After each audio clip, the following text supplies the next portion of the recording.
Singh of 4th yellow class. Today we do experiment of science to prove that oxygen is essential for burning. तो इसके लिए हमें चाहिए एक candle और एक ग्लास। ये देखिए ये कैंडल जल रही है। क्यों जल रही है? क्योंकि इसे एयर से ऑक्सीजन मिल रही है। जैसे ही मैं ये ग्लास इसके ऊपर इन्वर्ट करूंगा ये अपने आप बुझ जाएगी। तो पहले कर देख लेते हैं। थोड़ी देर में बुझेगी।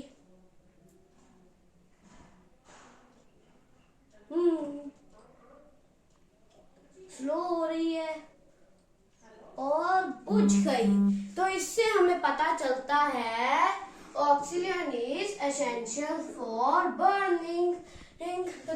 बाय फ्रेंड्स, ये एक्सपेरिमेंट घर पे ट्राई जरूर करना। बाय।